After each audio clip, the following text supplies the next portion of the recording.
This is the APD Pod Squad.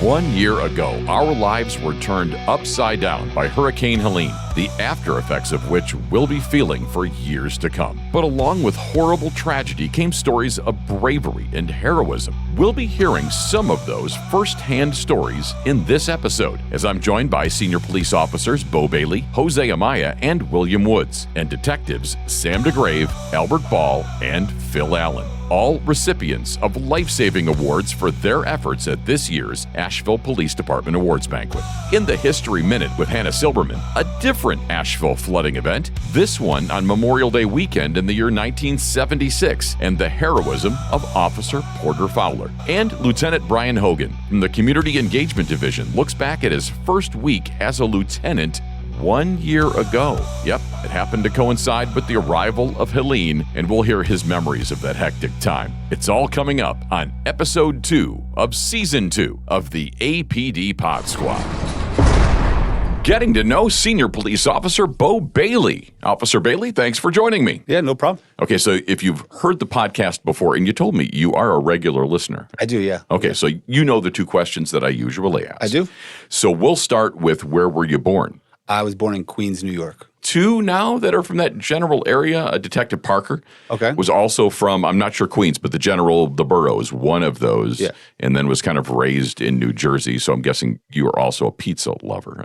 I was, yeah. You got to be if you have to be. Yeah. You grow up there, right? Yes, best pizza is in Manhattan. Manhattan? It is in Manhattan, yes. I wouldn't have thought that. So I think Manhattan, I think the rich folks, I think the financial district. Yeah, it's just like Prince Street. There's pizza shops that have been open for 60 years. Best pizza in the country. Okay, well, so who's the best here that you like? Ooh, Black Bear on Sweeten Creek. Okay. It's not even close to. Everyone always talks about these other places. Black Bear, best pizza. See, that's a new one to me, so I got to try that one. Yep. I would say Favilla's is kind of my go. I've had Favilla's. It is very good. This is a little better. Okay. I promise. So that's over in Sweeten Creek, huh? Yep, Sweeten Creek and Mills Gap. Okay, reason to go over that way. Yeah, I really guess. good. My physical therapist is over that direction, so like next time I'm going to get my adjustments, I'll get some pizza. Perfect. All right. Second question, what's one thing that most people don't know about you? Well, I wanted to be a cop. I went to school for 2 years during high school. So I finished that at 18. So I graduated high school with like 20 college credits to become a cop. Did not become a cop till I was 38. So what happened in between? Life, working, getting married, having kids, doing all that stuff. So what did you do before becoming a police officer? I was a district manager for Sprint and T-Mobile. Okay. So I did that for most of my adult life. So what prevented you from going immediately into law enforcement? When I graduated high school, I got a really good job in a union, did that for a few years in New York, and then moved to North Carolina. And that was the first job I got and kind of just stuck with it for 15 years or something like that. So did you move here for this job or for the other job, and then this came later? I lived in Charlotte, so I moved to Asheville specifically to be a police officer. Fantastic. And how long have you been with the Asheville Police Department? Almost 4 years. Okay. Let's talk about the thing that's absolutely unavoidable here and now as we're coming up on the 1 year anniversary of Helene. No matter where you turn, people are talking about it, whether it's in podcasts like ours or on the news or in the newspaper or online, social media.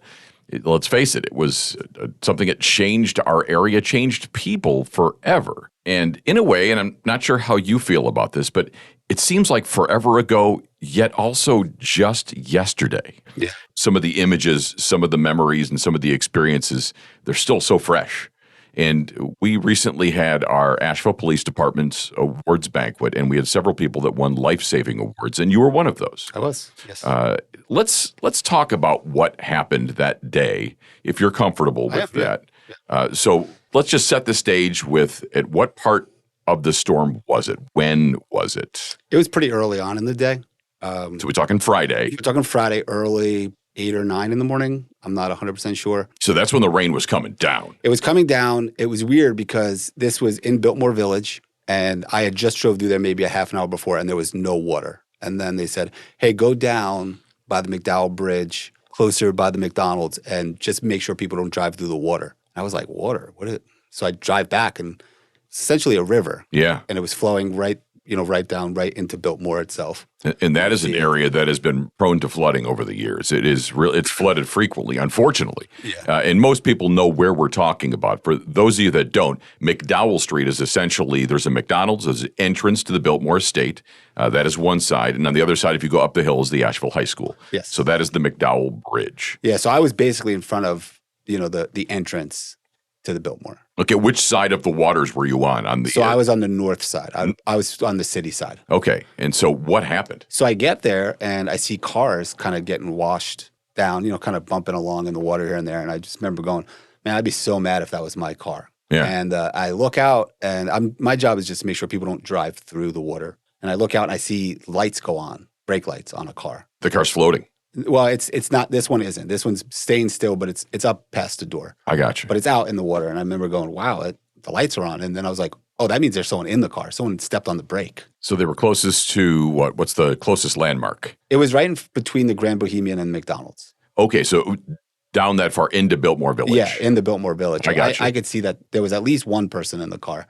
The only thing that was kind of weird that I didn't think about until later is they did a bolo on the radio. So essentially saying that the water was going to rise rapidly because something gave out, higher up. And so I go out into the water. I take my belt off. I go out. I open the door, and thankfully it was only one person. It was a nurse. She worked probably 13 or 14 hours, just exhausted trying to get home. Yeah. I was able to get her out, get her up to the McDonald's, and I called for an ambulance, but one never came. So I ended up just driving her back to the hospital myself. So she couldn't get out of her vehicle? She couldn't get out of the vehicle. Pressure of the water was keeping those doors closed. Yeah. And did you break a window? Did you manage No, to I just put my foot and pulled it open. Pull it open. Pull it open. A little better from that way. And she must have been just completely relieved. I mean, obviously her life was probably flashing in front of her eyes. She was pretty shook up. I could imagine. Yeah. How did you feel at that time, though? Obviously, the waters were swift. Yeah, I mean, it wasn't great, but I was just glad that there was no one else in the car. She was able to help me get her to shore. Like I was holding her, but she was able to walk with me. It would have been worse if there was a lot of kids in the car, multiple people that needed help. I was glad it was just one person and that it worked out. Most people have seen the videos of how much water was down there once it really peaked, right? If you drive down there today, it's hard to imagine that little. I mean, it's a creek. It really is. It's called a river, but it's really a creek. It is not deep. It is not wide. But that thing became this raging, roaring river. And I heard estimates that it was the force of the water was the equivalent of the Niagara River when it goes over Niagara Falls. At one point, someone from the state came out, and I had the bridge closed down at that point. This is later in the day. I had it closed all the way down on the north side. He said, well, I have to go out. I have to check my equipment. I said, well, where's your equipment? And he said, well, we do readings on the river. It's on the bridge underneath, the railroad bridge. Mm-hmm. I said, that bridge isn't there. And he didn't believe me. And he walked all the way out, and he comes back like 10 minutes later. It's like, yeah, all my equipment got washed away. I was like, yeah, what'd you think? Yeah, I just told you the bridge isn't there. Like, your equipment was on that bridge. That bridge does not exist. Well, I mean, the devastation was so total because of that storm that things, happened that had never happened before here or anywhere. So, I mean, a lot of us knew something was coming, but it was impossible to tell that was coming. Earlier in the day, when I first got on at 5:36 in the morning, a car pulled into Biltmore, 18-wheeler. He was lost. Mm-hmm. And I actually blocked traffic and helped him back out and drive away. And then an hour and a half later, that was 5 feet of water. Yeah, he wouldn't have had a truck. Yeah, it's just, we weren't expecting that. I did not think I would be back there pulling people out of the water or blocking traffic, or it was just so quick. So you mentioned you have a family, wife, kids, all that. I do. Okay. Yeah. So you had to go home and tell them that story. I'm sure at some point. I did. Yeah. I mean, we were so busy. It was hard to communicate really throughout the day. My wife is a teacher. She was home. They canceled school, and I have 2 kids, so she was home with them. This is kind of a weird story. When I went home later that night, there's a bridge to get to my house that did not exist. I live in Fairview. The bridge was washed away. There's actually a lieutenant whose father lives down the street from me. So I parked my patrol car in his driveway, borrowed a ladder from his neighbor, put it across the bridge, crawled across that in the pitch dark. There's no lights. There's no street lights. Right. And then went home, showered, and then took a bath out of, buckets, and then got dressed, climbed across the ladder, put it back, and then went back to work the next day. Do you have your bridge back? I do now, yes. It was pretty quick. It was maybe 2 months. So many bridges were washed away. And of course, communications at the time were you able to get in touch with your family that day and make sure they were okay? This is going to sound even weirder. In the middle of the day, it slowed down a little. I went home and the bridge was out. So I yelled, there was a guy across. He walked to my house and told my family I was okay. And then I walked up to his family's house on the other side and told him he was okay. And then I went back to work. And that's the part that's crazy in a way is the went back to work. It's like, saved a life, checked on the family, went back to work. That's our job. It is. And so many people did it so well. Is this something, I mean, you couldn't have imagined this happening when you thought about getting into a career in law enforcement, but because you have good days and bad days. Yeah. But saving a life is one of the good days. Yes, it is. And I mean, everyone in the department stepped up. I mean, there was guys that day, because that was the day we all changed, just schedule-wise, everything was changing that day. We didn't know the storm was coming, so I got moved to a different part of town. People got moved around. There were people who were made detectives, and then they were out in uniform that day because they knew we needed help. People came in from everywhere on their days off to help. It was awesome.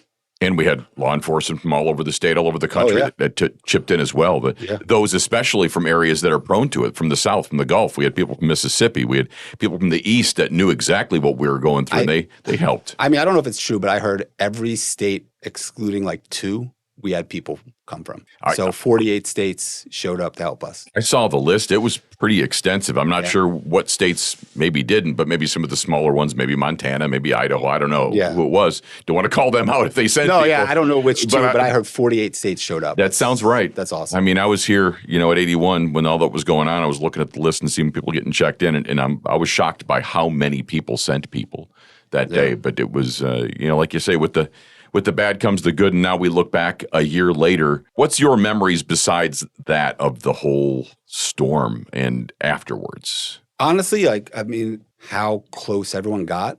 I mean, I met neighbors I never knew. I got to meet a lot of people in the community that just bringing them food. We were doing food deliveries. We were just dropping off boxes of food. I mean, I got to meet so many people, and people were just so happy to help each other. That was really cool. Has a way of bringing people together, doesn't it? You know what a cool thing?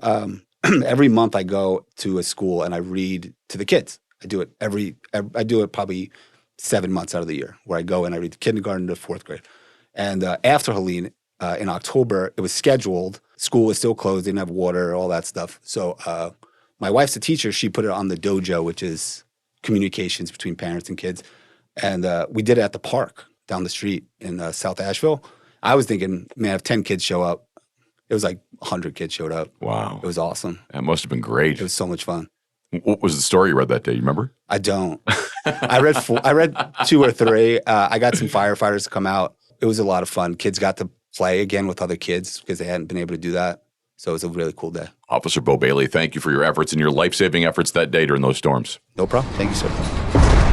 Senior police officers Jose Amaya and William Woods join me now as we continue to look back at last year, this time, Hurricane Helene and the life-saving efforts that were performed by several members of the Asheville Police Department. And those efforts were celebrated at the recent Asheville Police Department Awards banquet. First of all, Officer Amaya, Officer Woods, thanks for joining me. Of course. I appreciate you guys sitting down with me and telling your story about a story that's been pretty highly publicized. A lot of people are familiar with the tragic story of Megan Dry and her family as she lost her son and her parents, but survived thanks to your efforts and that of the Asheville Fire Department. Let's start with you, Officer Amaya.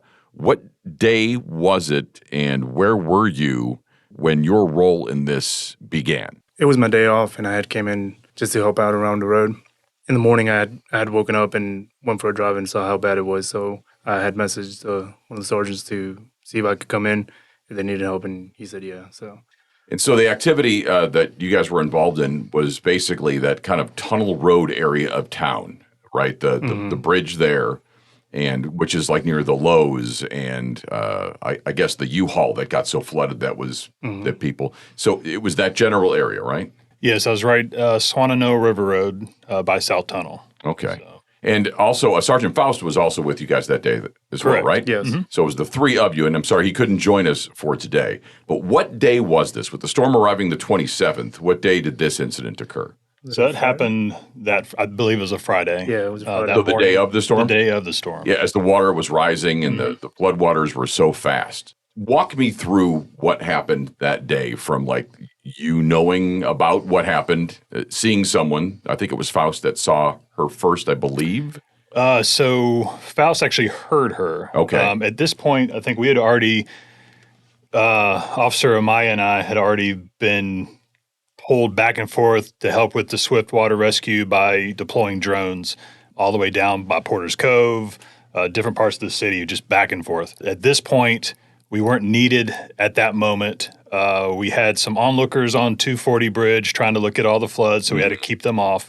At this point, I started seeing people in the water being swept through the white water at this point, underneath the bridge. Started calling it out. Unfortunately, there were quite a few of them. We saw them go under and never saw them surface again. I do remember seeing the female in the water and called it out because I was I guess I'd be on the west side of the bridge, so the water's flowing east. And I called it out. I believe Officer Amaya was on the other side. No, I was like in the target area. Okay. Yeah. So you were en route, I think, to the area. So Faust was on the east side of 240. And I called out the female, saw her go under the bridge, and then Sergeant Faust never saw her come out. So we thought she just had gone under and never resurfaced. I'd probably give it a 10 minutes or so when he heard someone crying out for help. At that point, I deployed a drone to see if we could locate someone under the bridge. That's when Officer Amaya arrived with his drone, and we just kept going back and forth, switching out batteries, because it took us a while to actually locate the female. From what I understand from reading some media reports, she was on the roof of her house with her family. I guess there's a mother and her father and also her son. And tragically, all three of them didn't make it. And at one point, she decided to lighten her load. I guess she had a backpack or she had some other things that were pulling her down. And she actually, I guess, went into the water and then ended up between those two trailers. Correct. So this is where we kind of pick up the story where the saving begins. So which one of you wants to kind of walk me through how that worked? Yeah, so we were on the bridge. I was on the 240 east side, co-located with Sergeant Faust and several other officers. Fire department had been charging our batteries because we had the portable battery case. We were swapping out batteries like that. With the drones? With the drones, the drones. We kept on looking under the bridge. We were trying to figure out where it was coming from. At first, I didn't hear it. So Sergeant Faust was the only one that was like, I hear somebody. And I believe you saw like a rag, but his drone couldn't zoom in close enough. So I brought my drone pretty close and try to zoom in as much as we could. I think it was at that moment where like just out of the corner of my eye, I just saw somebody waving. And I was like, there she is. And I think I called it over the radio, I believe. I believe so. Yeah, I was like, she's over there. But since that part of the bridge is too long, like where I'm pointing, they were looking, they couldn't see. But I was like, I just brought my drone over there over up top of her. And we started bringing attention to where she was. And she basically was pinned between two connexes, just holding herself like in an L shape, trying to just hold on. Some of the swiftest waters from some of the video that I've seen was occurring right there, right near that Walmart, right near that, the Lowe's and Walgreens or CVS or whatever that was. That was an area that was heavily damaged. It blew out a bridge, what they've recently replaced just recently. I remember seeing a photo that Chief Lamb actually took as he was either on his way in or somewhere from 240 of that scene from the U-Haul that day. So Officer Woods, how about your role in this? So at this point, when we located her, we're calling it out. They're trying to get swift water rescue to her. There's so many obstacles. And like you said, the water is moving so fast in that area. It probably took 30, 45 minutes for them to even deploy into the water. And at that point, they're keeping an eye, Officer Amaya, Sergeant Faust, keeping an eye on the female, making sure she's not, lose her footing or something and get swept away further down the river. I'm actually sending my drone up the river to look for obstacles because at this point we have tractor trailers, we have all sorts of debris being swept down, and I think at one point when the female was kind of in between the two connexes trying to keep her balance, we actually had another trailer go underneath, and we thought she was going to get knocked, loose from, her area. So I was trying to call out the obstacles when they were coming. And also that helped with the swift water rescue because at the same time, they're trying to get to her, but then they have stuff being swept down the river that was proving very difficult for them to even get to her. Yeah, people have seen video of the things that were floating in the water, and it wasn't just, logs and such. It was entire tractor trailers. And we had houses. Actually, houses. You'd see houses just being swept floating down. So about how long was it from the time you heard her until someone was able to reach her? Any idea? It was probably close to an hour, I think, So which was a miracle that she was able to hold on that long. Was she in a position of kind of strength where she could kind of leverage herself against something, or was she just holding on? If you can imagine having your back propped up against a wall and then you have this gap, 4 feet in front of you and you have your feet in front of you and you were just holding yourself up for an hour.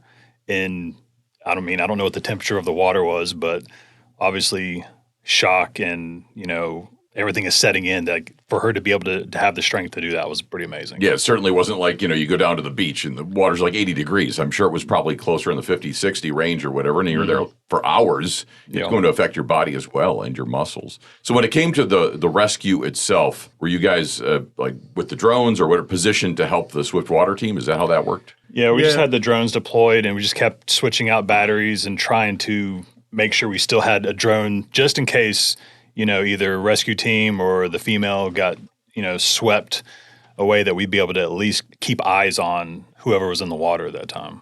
Have you spoken to her since that day? Have you had a chance to talk to her after the fact? Have not. I'm sure everything was in shock, I guess, for her. She lost family members and she survived, which so I'm sure incredibly difficult for her. How about for you guys? Do you still look back at it and think about it even a year later? I do. Even talking about it right now, I can feel the temperature in my face, getting warm. It took a long time to process it, of course. But yeah, thinking about it, it still affects me to a certain extent. But I think, luckily with the police department having therapists and we've talked with a lot of people, but it just took a little while to process, everything, all the destruction and, the death that we saw. Officer Amaya? Yeah, I still think about it, especially the way that she was doing it, like hanging on. If you think about it, it's like, remember back in school where you had to reach to stretch out to see your flexibility? Mm-hmm. That's basically the position she was in, just between two connexes. And then when the semi-trailer collapsed, it just kind of like crunched under her. Just like everything just kind of like, it's hard to imagine like that you just saw a whole semi just get suctioned under her. And I think she somehow felt but like managed to like pull herself up because she pulled herself up onto the connex at one point. It's just the way it got hit. It happened to turn the right way for gravity to help her to pull herself out. But seeing other people swept down the river and, seeing the fear in their eyes and you're powerless to do anything about it and you're just yelling at them to try to find something to hold on. And then you see them go under and then kind of like in the back of your mind, you're like, I was the last person they saw while they were alive. So yeah, that was a little difficult to accept and survivor's guilt, I guess they call it. How about you and your family? How did you guys fare during it? Everything okay on the home front as far as personally? We did pretty well on my end at least. Same. I'm in a different county over and, while we did get hit hard, my area, we were blessed, I guess is the right word to say. How long have you been with the police department, Officer Mile? I've been with the police department since 2021 and then on the road since 2022. You mentioned the Baltimore Ravens when we sat down in here. Oh, yeah. As a Bills fan, I hesitate to bring that up based on the recent results, but okay, who's kidding who? I had to bring that up based on the recent results. But you guys got a heck of a team, so I think you're going to be fine this year. Yeah, I hope so. Officer Woods, where are you from? Originally south of Charlotte. Okay. So a North Carolinian, regardless. But is there a south of Charlotte that's still in North Carolina? A little bit, yeah. Union County. All right. Below Mecklenburg. So. And how long you been with APD? About 9 years now. Well, thank you very much for your service, both of you, and for the efforts of that day and the efforts that you continue to make. I appreciate your service. Thank you for having us. As we continue with the life-saving stories from Helene, I am joined now by Detectives Sam DeGrave, Albert Ball, and Phil Allen.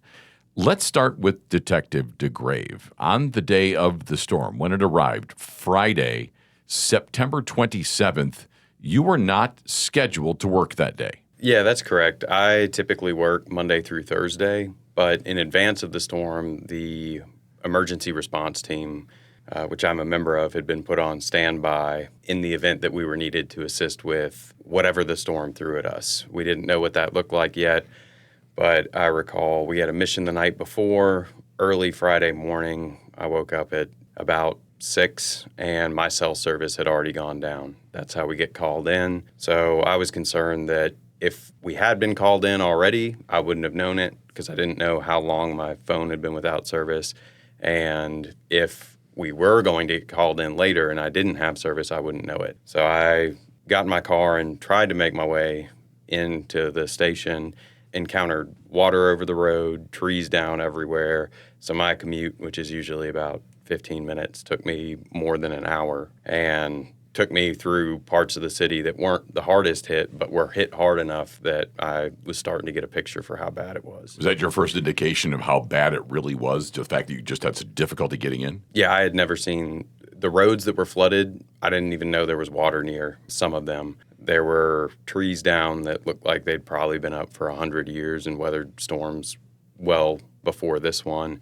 It really looked bad, and then as I was driving in, I could hear the radio traffic, and it sounded like everything was happening via radio, and I ended up hailing one of the commanders on the radio to say, "Where do you need me?" Because I have no service, and that was when I was told, nobody has service. We are completely comms down other than radio at this point. And I was told to assist with the evacuation that was in progress. So I went first to CID at headquarters to enlist the help of whoever I could find there and to get my rain jacket. And you found Detective Ball and Detective Allen, I guess, right? I did. All right, guys, so let's pick it up with you guys. So you were there, you're here at the building, you're here at 81. Yes. And then Sam comes up and says, hey, we need to get out there and help. Right. Is that essentially how it worked? Yes. We had been, Detective Ball and myself had been there that morning. We both scheduled to work Fridays. So as we were there, we noticed it was limited staffing. Some people had come in, but then they had to leave to go home for different reasons. During that first hour or two in the morning that we were there, Chief Lamb had come down to the office saying, hey, I need some help upstairs. And we go upstairs and notice that there's leaks throughout the building. So we're having to grab buckets and trash cans to try to capture the water. And, we did that for a little while as best we could. And then we went back down to our office, and that's where we met with Sam. I remember the bucket brigade well. We had quite a few of the leaks in our building in third floor, fourth floor, which led to a big repair here in the building not that long after the storm. Right. Okay, so after that, of course, Detective Ball, then you guys got all together and headed out toward, I guess the location was near the Veterans Restoration Quarters is kind of where you guys located at? We went right behind, I guess, Sam, probably 5-10 minutes after me and Detective Allen got out there. We were basically stationed ourselves on the other side of the bridge from the VA quarters and was waiting as they were getting, I think they finally got everybody out, and the water, I don't know, it didn't take it but probably 10, 15 minutes. Not long. It didn't seem to take long before it went across the bridge, and it was becoming very questionable if anything could get across that bridge. Right. I remember that the fire and everybody else was having to go everywhere, couldn't stay stationed, and so they were leaving, trying to get to other places. Me and Detective Allen went over to the hotel because there were several people standing by there. And then I think, what was it, me and you went behind? Yeah, we had drove. Everybody was towards the front of the hotel. And by that point, the river had just started coming over the bridge when we got down there. By that point, the water had really swelled up. So the point where we had our vehicles, they would have been in the water. So we had to move our vehicles all the way back to the exit ramp right there off of, I can't remember the exit number. 55. So, okay. Everybody had cleared for the most part because the fire department was having to go all over the place. And Detective Ball and I decided to drive around the hotel. And as we did that, we saw some people through the woods that were trying to wave us down. So at that point, we get on the radio. We could hear one of them mentioning there was somebody coming down the river, like they had gotten swept down already. And during this time, I mean, there's like debris just smashing up against the bridge. And it was, like I said, it had gotten to where it was well overflowing at that point. It was like a river coming down through there, really swift. So this is exit 55. Right. I guess that's where the Harley-Davidson is located? No, that's 59. 59, okay. 55 is the edge of our jurisdictional boundary, and it's got the Super 8 and the Quality Inn, a couple of hotels out Okay. there in the VRQ. I gotcha. So initially, the entire evacuation for that part of the city was being conducted by patrol, and the VRQ was, I think, mostly evacuated prior, but that was a staging site for everybody. So anybody that needed to catch a bus to go to one of the shelters was going to do it there. And it was remarkable how quickly the water came up out there. The bridge they're talking about is Gudger's Bridge, if locals know it by that. We joined to relieve night shift patrol because at that point it was probably around 9, getting close to 10 in the morning. And our night shift officers they were due to go home at 6, so they'd stayed that long over. As they mentioned, there was a fire truck there that was blocking the road, and we were mainly just cleaning up the very end of the evacuation. We had to move the evacuation site from the VRQ across Gudger's Bridge toward the highway because the water, as Detective Ball and Allen had mentioned, had started going over top of the bridge, and we weren't sure how long it was going to hold, and it really rose quickly. But as they mentioned, once we got there, patrol all cleared because they had to go home. They were on 16 hours in their shift, and fire was getting called elsewhere. So we were just waiting for the street department to show up and put up barricades, and then we were going to leave too. Everything was mostly done there, or so we thought, until by the grace of God or whatever you believe in, these guys encountered people who needed help. So did you see or did you hear somebody at first? Mostly just saw them waving. Okay, One so of them they're- had like a bright pink or red Yeah. sweater on, a female. And I In mean, the water? No, she was like on a land part, right next to the water, a I got you. little elevated Moffett? ground. I Moffett think Branch. Moffett Yeah. Branch. It's That's the a little church Swannanoa up- River that Yeah. comes down through there. So what happened from there? I believe we went down just to see if we could see somebody coming down. We started seeing the guy, a male subject, who was, just kind of going in the water. And at one point, Sam, I Yeah. think Detective DeGrave was I think he was closer down to the bridge area because we had went up and I think started hollering because there is a guy in the water Right. that was running, and we were trying to figure out how are we going to get this guy out of that water. Yeah. And I mean, pretty much he was in to me, it looked like he was in the middle of Moffett Branch, the road.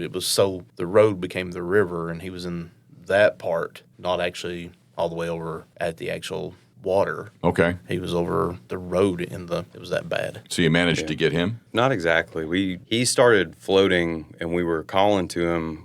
I think we saw him almost from the back of the parking lot of the Quality Inn, which is back off of Tunnel Road. The direction of the Swannanoa River there runs across Tunnel Road. And at that point, the water had risen so quickly. I think by then we were already seeing whole houses go down Right. and smash into Gudger's Bridge, just smashed to pieces. We were called because there was somebody floating in the water, and we didn't see anybody at first. And after a couple minutes, we saw this guy float down, and we started running and calling to him, like, come to us, swim to us, swim to us. And I don't know if he was gassed or he couldn't hear us. The water was so loud, it was difficult to hear anything at the time. And I had my gun belt on because I showed up as if we were going to do SWAT duties, since that's why I was on call. And I remember taking it off, and I gave it to one of you guys and jumped in to try and get him because he had kind of started swimming toward us but couldn't make it all the way.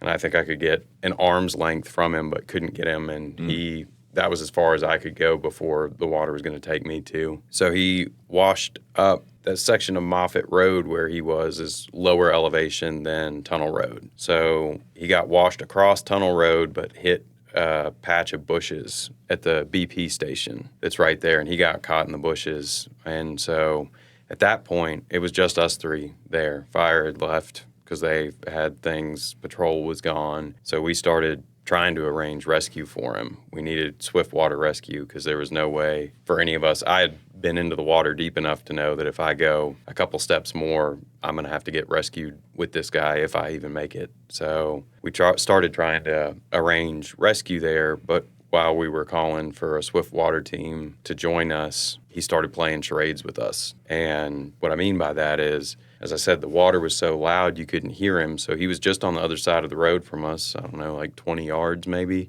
Yeah. And we were yelling at the top of our lungs saying, "What are you trying to do?" And he was putting up hand signals. He kept putting up a 2 with his fingers and pointing back the way that he came, and then a 1 and pointing back the way he came. So he's trying to tell you where there were some other people. That's what we suspected at that point, but we couldn't be sure, and we didn't have a good way to communicate with him. Right. Because yelling wasn't working, and I've never been good at trades. I don't know about y'all. No. But it was difficult, and he was so, I would imagine, exhausted from what he had been through. Sure. We were trying to get him to do something different since we weren't understanding that, and it wasn't working. So then the 3 of us went back to try and explore what it was that he might be talking about. And so what'd you find? Right. Yeah, at that point, Sam jumped a wall, kind of scaled a wall and was able to find a trail that got to where he was able to talk to the original people we saw that were waving at us. And that's when he was able to get some more information about maybe some other people who needed help, that maybe had gotten in the water or was at a house that was about to go. And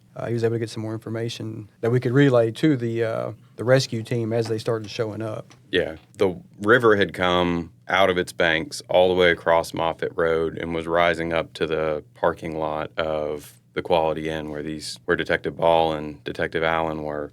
But from the back corner of that parking lot, you could see a church off Moffett Road that was basically an island at this point. And there were about 20 people that were in the parking lot of that church. And you couldn't really hear them either. You kind of could a little better because the river had created kind of an eddy there, so it wasn't as roaring as the parts further down. But I jumped the fence, went through the woods, and made contact, waded across the eddy. Since it wasn't fast moving, I could get across it, but I didn't have a radio because it would have been destroyed going through the water. So I made contact with the people there, and they said, hey, they pointed out the problem area here primarily was I think, River's Edge condos, which are off Moffett Road, or I think River Edge Road or River Edge Knoll. It's an offshoot off Moffett. Yeah.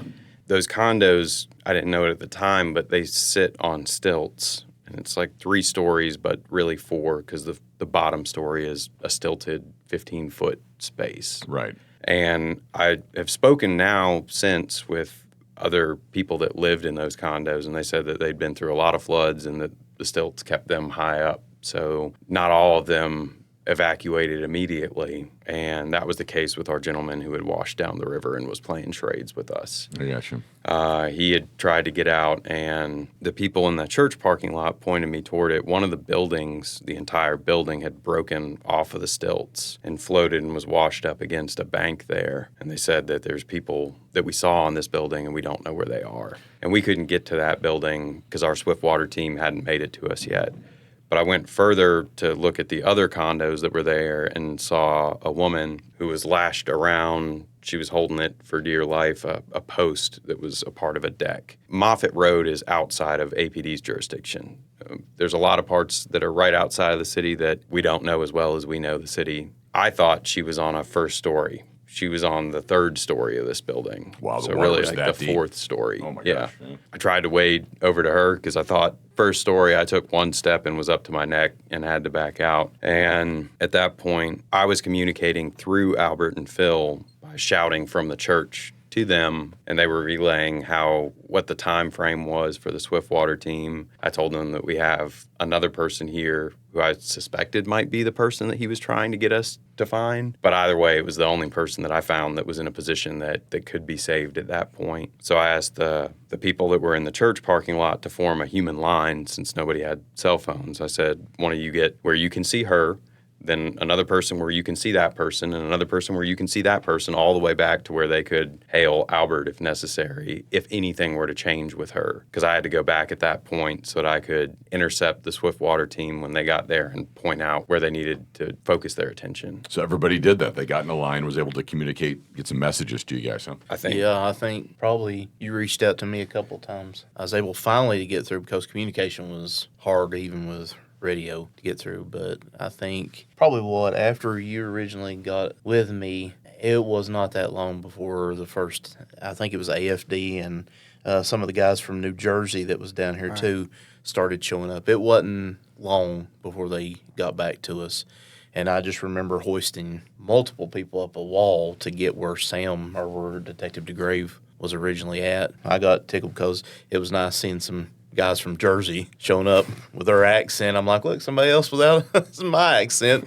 But those guys showed up and they really did a number helping those people out. It was kind of, it was difficult. You could tell from their angle on what they do to get the boat in the water and be able to respond as quickly as they could, because it was just hearing Detective DeGrave and how he was trying to tell us, this lady's holding on for dear life. And I mean, not even seeing that, you could tell the lady's holding on for dear life and you're trying to get people there. So they got her. Yeah, so while all that was happening, also there was a guy that had been in the Super 8 hotel, and I think that had like 5 buildings, and 3 of them got completely washed away, or 2 whole buildings. But he had been parked in the Super 8 and tried to drive through it. And he got as far as the BP and couldn't come across Tunnel Road to us. And his car got swamped and he jumped out. And so he was then also stranded with the other gentleman. And the water was still rising at this point. More houses were hitting the bridge. It was becoming dire for the 3 of them. In a prior job, embedded with the Swiftwater team out in Florence during that hurricane, they had told me, hey, the most dangerous time in a water rescue is when they see you, but before you get to them, because all the adrenaline that's helping them to hold on to what they're holding on to starts to dump because they think, oh, I'm saved. Yeah. People are here to rescue me. And that superhuman adrenaline, fight or flight response that was keeping them warm, keeping them strong enough to hold on against the current of the water, that starts to go away. So once somebody sees that there's rescue en route, like, you got to be on top of it. And luckily, those New Jersey guys were great. And AFD. If I recall correctly, AFD they took point on the rescue of the 2 people at the BP. And then I took the New Jersey guys with me. We had to hoist their boats up over the wall and carry them through the woods and then wade across.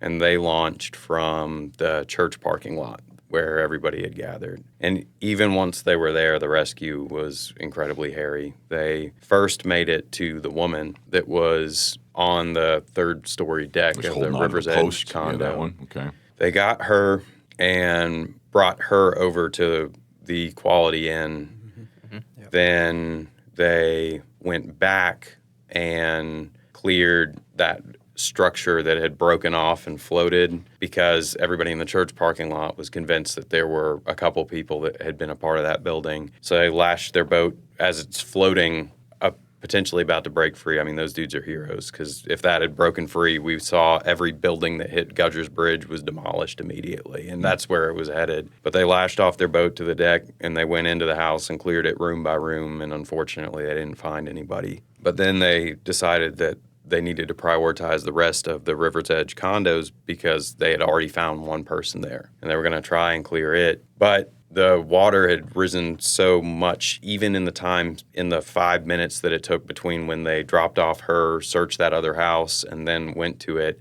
that their engine could no longer, I think they had like a 45 or 60 horsepower outboard on one of those Zodiacs, that engine could no longer fight the current, and they had it maxed out. It was smoking and screaming, and they were getting pushed back. And when they don't have the ability to fight the water, it's incredibly dangerous for them because they're at the mercy of whatever the current's doing. And in this case, their boat capsized almost immediately after they were about to bring it back for that reason, because they had no control. And all the dudes went into the water, again, by some miracle. 2 or 3 of them, I can't remember if it was 3 or 4 people on, but 2 or 3 were able to grab brush on the side and pull themselves in, and the boat started going just down the center of what the river had become at that point. And one of the guys was with it, and he was floating away, and they started they have throw bags, which are a big bag full of rope. And you throw it past the person, and they can grab a hold of the rope. And I think I saw 3 or 4 people throw bags for him, and all missed. And the very last dude who had a throw bag threw what in his profession must be a Hail Mary game-winning touchdown in the Super Bowl, because he threw his throw bag and it ran out of rope right when it landed at the guy's hand. So if it had been a second later or any less true, that guy would have been down the river as well. But they got him back in, and at that point, the river was so dangerous in that area, they had to suspend swiftwater rescue further up the river. Now, that was before AFD went and got the other two guys. So those dudes, again, also mega heroic. Knowing how bad it was, knowing that a boat had capsized, AFD got in a boat, and they went across the river, and they were able to rescue the two guys that were at the BP. So 3 people rescued that were in the water, and then you also got to talk about the Jersey Swift Water Team, which was, by the grace of God, not killed because their boat capsizes. So all those lives saved that day. I mean, it's got to feel pretty good, right? I mean, it's there's a lot of devastation, and people that lost their lives, but to know that you guys participated in something that did help save some people, it's got to feel pretty good, doesn't it? Yeah, definitely. I mean, it's something that I'm not used to doing anything hardly out in the field anymore, being in CID. I work in computer crime, so I sit in the office and analyze phones all day for the most part. And so you never know with this job where you might be that day. And that's where we were needed. And, at the same time, you felt helpless in ways because there were certain things you just couldn't do. But getting the people there that were needed and they were able to do their job, that was definitely a good feeling about that. Still lingers with you guys, I'm guessing, though? The images, it just kind of, is this bringing it back in a bad way, good way? It was bittersweet because in the follow-up that we did after the storm, CID had a huge role in figuring out, identifying who had passed, where they had come from. And ultimately, I think that the initial calls for help for people in the water were people that we never saw, and they were people who didn't make it. We know that 3 people who perished passed through that same area. And so on the one hand, there's lives that we couldn't impact. On the other hand, there's lives that we did. And it was remarkable at the end because we found out when the woman that was saved was being treated by EMS, but this was before her boyfriend or spouse, I don't know exactly what their relationship is. It turned out that she was who Charade's guy was trying to tell us to save. And she didn't know that he was also in the process of being rescued. She thought he had died. And so she was hysteric in the back of an ambulance saying, my boyfriend or my significant other, he didn't make it.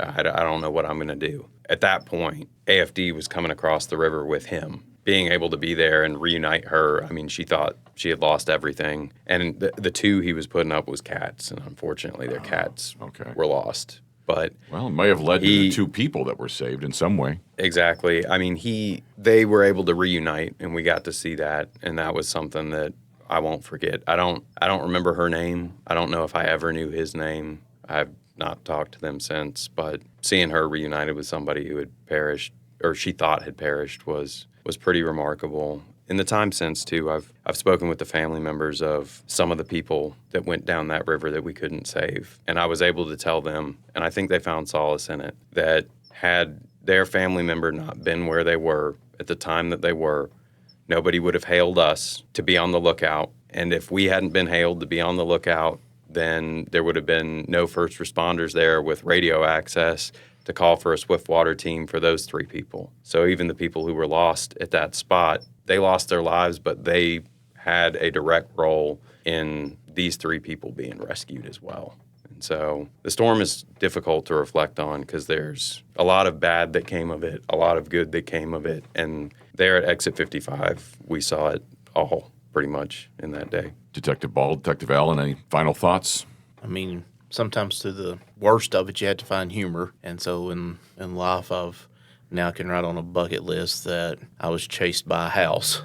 Literally a house came off its foundation and started moving towards me and Detective Allen, where we were standing in the parking lot at the motel. And you start realizing, just how small you are in this world. I can't agree no more with Detective DeGrave it's a sacred place. Detective Allen? Yeah, just, I guess kind of taking off of what we did afterwards, the weeks after. During that day, we saw what impact it had in that particular area. But then, traveling throughout the city where we're trying to make contact with those who their loved ones couldn't reach because no cell phone service. So we're, trying to reach out to people and seeing the devastation throughout the city. It was just hard to take in. I mean, it was unreal how much devastation that it had throughout the city. So, I'll never forget that. Detective DeGrave, Detective Ball, and Detective Allen, thank you for your efforts that day, and thank you for sharing your story. All right, thank you. Thank you.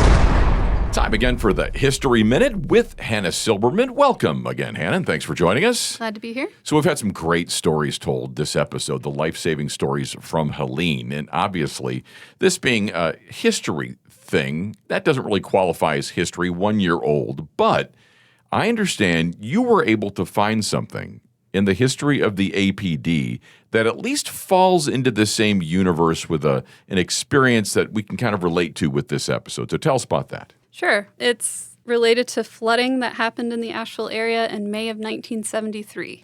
Yeah, as people are learning, flooding is not something new to the Asheville area. A lot of people knew about the big flood of 1916, and those of us that have lived here for maybe 25 years like myself, the floods of 2004.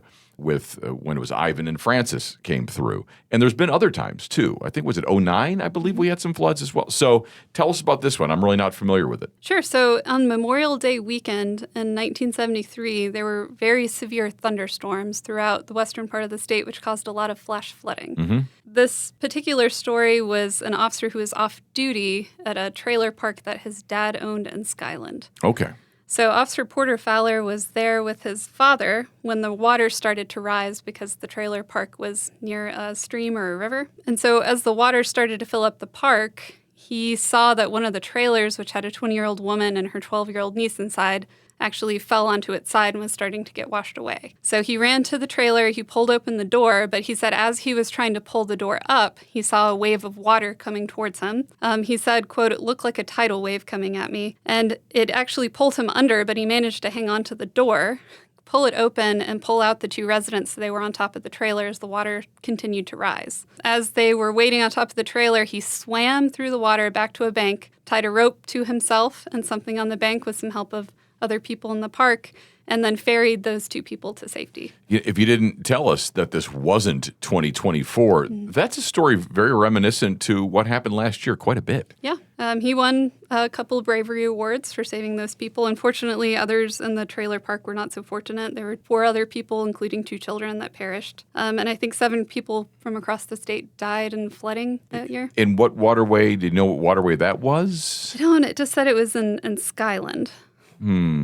When I think Skyland, the body of water I think about is Lake Julian, so that wouldn't apply to this. But the French Broad River, not that far from there, so could be the French Broad, but wouldn't need to be.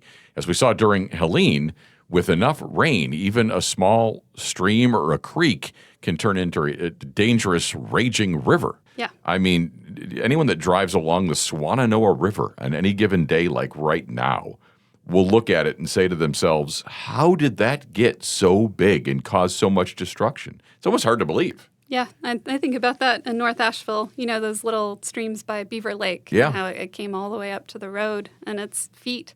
So. And I've seen some videos that on like YouTube, and some people, meteorologists, have tried to explain it and graphically done it, why that happens here so much. It's because it's not flat. And that's exactly why it happens here, because it comes down from both mountainsides. So it'll come down from the east or the west or the north and the south, whatever way the river's flowing. And so it funnels right into it. So you're getting all of that water from both directions funneling into these creeks, streams, small rivers, and they just become massive. And then, you know, the destruction ensues. Yeah, and I was reading articles about this flooding when I was doing this research, and they said it caused $2 million or more of damage in 1973, which would be a lot more today. Yeah, I wonder what that would be today. I mean, you can go ahead and multiply times, I don't know, 10 or something or whatever, but a lot of damage. And probably would have been more had it been today, because I'm sure whatever area that wasn't as developed as the areas around our waterways have become, because a lot of people like being around the water. And it's not usually the trailers that are near him now. It's some more expensive houses in some cases. Not all, of course. And so you said he did get some awards, some life-saving awards for that? Yeah, we didn't have any departmental awards at the time for that, but the local FOP did acknowledge him for his bravery. What was his name again? Porter Fowler. Okay. So Officer Porter Fowler, we thank you for what you did back in what year? 1973? 73. I would have been 5 years old. You were not born yet, were you? I was not. I didn't think so. I'm one of the older people in the building. It's okay. I'm fine with that. I'll wear it all right. All right, so this is now September. We have got a few months left. I know you're saving some of the really good stories for the upcoming months. So we look forward to hearing some more of those as we kind of wind down the year of the 150th anniversary of the Asheville Police Department. Hannah Silberman, thank you again. Thank you. Lieutenant Brian Hogan from the Community Engagement Division joins me now. Brian, welcome back. Hey, Rick. Things coming up. Citizens Police Academy jumps right out at me as a true success story since it came back, right? Absolutely, yeah. Tonight is the opening night for the fall session, and this is the first time we've actually had to turn people away. So we actually have a wait list started for the spring. Well, that's great of then. 2026. Which is perfect for the spring then, because it gets you kind of jump-started on the next one, knowing you're going to have a few people already signed up. So if you were thinking about it for the spring, don't linger. You're going to need to sign up once those things open up again. Probably usually January, February is when we'll usually put those applications out, right? That's right. All right, what else we got coming up? So tonight at the Texas Roadhouse, 230 Hendersonville Road, it's a fundraiser for the Special Olympics of North Carolina, and we're doing what's called Tip-A-Cop. So there'll be officers working with staff at Texas Roadhouse. And then if you let your server know that you want to help support the Special Olympics of North Carolina, 10% of your bill will go to the overall fundraising efforts. So officers will be there to help out staff in some capacity. So if you appreciate their efforts, you can throw in a tip, and that money goes to help support the Special Olympics. Just make sure you tell our people they're helping the servers at all to not put their thumb in the soup when they Yeah, don't do that. That's bad. It's probably a health violation. Depending on when you're listening to this, the date in question is the 18th. So this is when this podcast is going to land, so people can hear this for the first time. But if you're listening some other day, you could still go to the Texas Roadhouse if you would like. Absolutely, yeah. We're not going to stop you from going there because food is delicious. However, the event is the 18th from 5 to 8, raising money for the Special Olympics. One of several things we do with them during the year, including the actual Special Olympics with the athletes. That was a huge success this year as they expanded to 2 dates in 2 locations, and a lot of fun, and we love participating in those. Absolutely. Great calls. So one of the things we've been doing on this episode is kind of looking back at Hurricane Helene, which occurred about this time last year. And a lot of people here at the department, yourself included, the roles kind of changed when that all occurred. So tell us what you did, because I was kind of working with you a little bit, not with so much as gathering information from you when people were arriving in town. But you worked with all these outside agencies that dropped what they were doing to come here and help us. Kind of funny story. The Saturday, so the storm hit, Thursday night?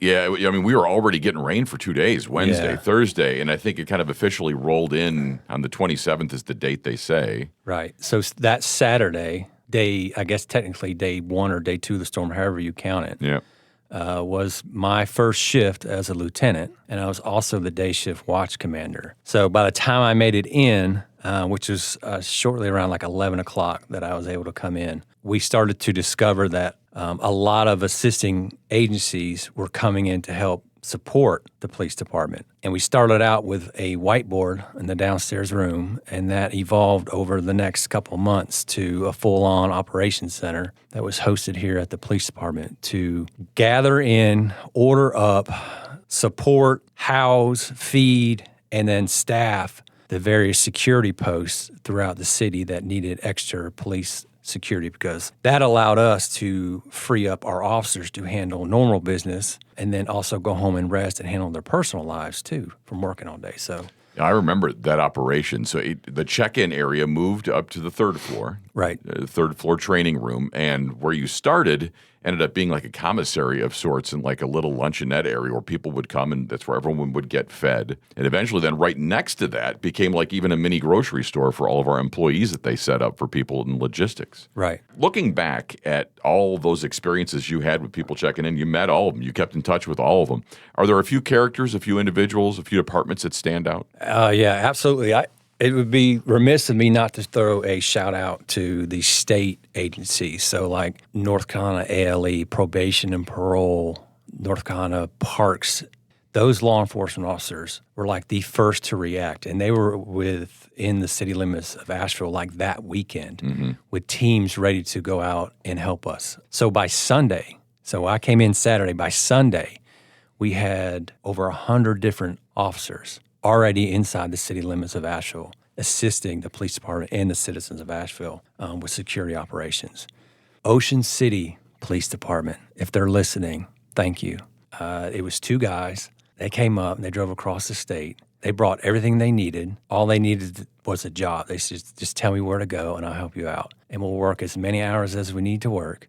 We offered them hotel rooms. And they had cots. They didn't want that. They slept in their car, didn't they, or something? Yeah, they slept in their car. They had cots. Those 2 guys were just absolutely fabulous. You couldn't work them enough. And they never had any complaints. And it was just a token of the level of service and dedication that those officers have to help out somebody else, because they go through that same situation a lot. And so they know what we were going through. We didn't know it at the time.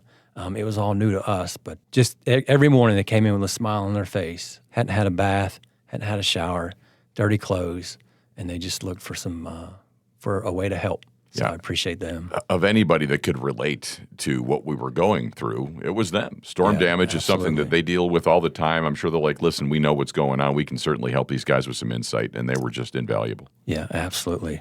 Probation and parole. So in total, I think from day 1 of the hurricane, essentially to December 31st was when we primarily shut down our outside law enforcement agencies coming in. So we had 626 different officers come. Most of them were from North Carolina. We had 21 troopers from Mississippi Highway Patrol. Those guys were great. Fantastic group. Stayed here for 3 weeks. So of the agencies represented, there were 52 different law enforcement agencies represented in that 626. October 2nd, so this is less than a weekend, we had 206 inside the city working for us. Wow. That one day we were operating out of like 43 different security posts that we had to staff throughout the city in the floodplain. We also, big shout out to the Radical Hotel and the Hampton Inn, who offered up their facilities to allow officers to come and actually have a bed to lay down in after, depending on when we were there. We started out at the Radical with limited generator power, and that evolved. But basically, they allowed us to come in, and it was a place for somebody who had worked a 12, 14-hour shift to come in and sleep in a bed, which is a lot, you know. They may not have a shower, but if you have a bed to sleep in, that says a lot. And then also the Hampton Inn allowed us like 2 or 3 floors of rooms to come in and get some rest and recover and then go right back out the next day for these officers that are coming in.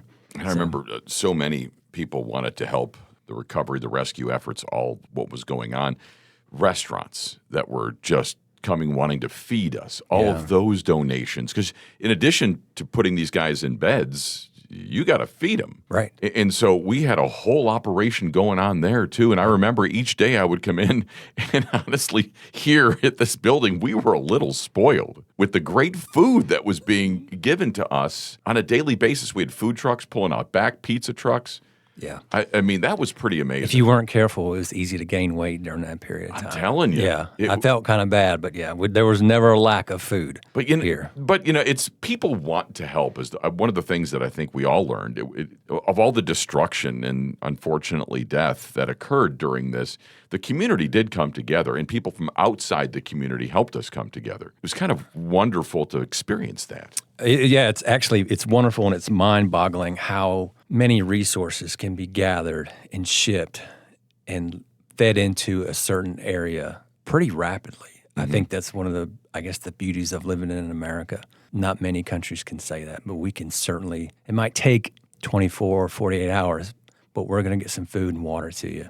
Definitely. And, there were some communities that, unbeknownst to us when it was occurring, they were doing fundraising efforts on our behalf, right? And so then they would just show up with like a check or with food or trailer load of stuff. Yeah, I remember the guys from Kentucky, I think it was one time, that they came down presented a huge check from their fraternal order of police up there and from their organization, food, water, cash. Yep. It was just overwhelming almost. Yep. We can't, if any of those agencies are listening right now, thank all of them. It would take the rest of the day. Right. Because as you mentioned, those numbers, it was just so impressive. But to everyone collectively, thank you so much for stepping up. And here we are a year later and still recovering. And I think experiencing what we did then, it gave you hope at the time. Absolutely. Yeah, it was nice to meet the faces, and hopefully we'll be able to return the favor. I don't want to wish ill will on anybody, but but we're natural there for disasters do happen, and bad things do happen. So please, hopefully we'll be there to help you.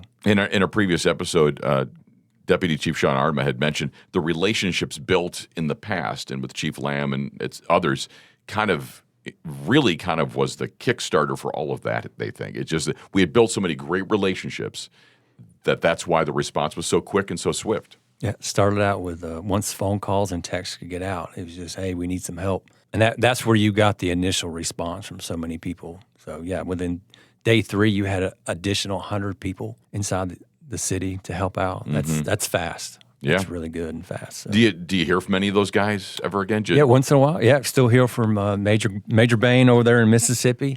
Once in a while, I reach out. I think he's close to retirement now, maybe. But, yeah, great people. I remember meeting him outside of the building one day, and if anyone out there just has a mental image of what a Mississippi State Highway Patrol officer would look like and talk like and act like, it's him. Yeah. And there was 21 of them, and they were all just, every one of them was a character, but it's super nice, super helpful, very proud, very dedicated. They busted some looters in Biltmore Village. Quite a few looters. They made some arrests while they were here. They made a name for themselves. Yeah, they're always welcome back. Yes, they did. Absolutely. The day they left, we missed them already. I know. Yep. So thank you to all those outside LEOs that assisted during Hurricane Helene. You'll never be forgotten. Lieutenant Brian Hogan, thank you for joining me. Thanks, Rick. That's it for this episode of the APD Pod Squad, a very special Hurricane Helene 1-year anniversary edition. Thank you to my guests, Senior Police Officers Beau Baley, Jose Amaya, and William Woods, and Detectives Sam DeGrave, Albert Ball, and Phil Allen. Thank you for telling your stories. Hannah Silberman with the History Minute, and Lieutenant Brian Hogan as well. And thank you for listening. If there's something you'd like to hear discussed, call 828-250-8800 and leave a voicemail. If you have a specific question for Chief Lamb, you're running out of time. He's retiring at the end of the year. So call now, 828-250-8800 and leave a voicemail. That's 828-250-8800. Or you can email apdpodcastfeedback@asheville.nc.gov.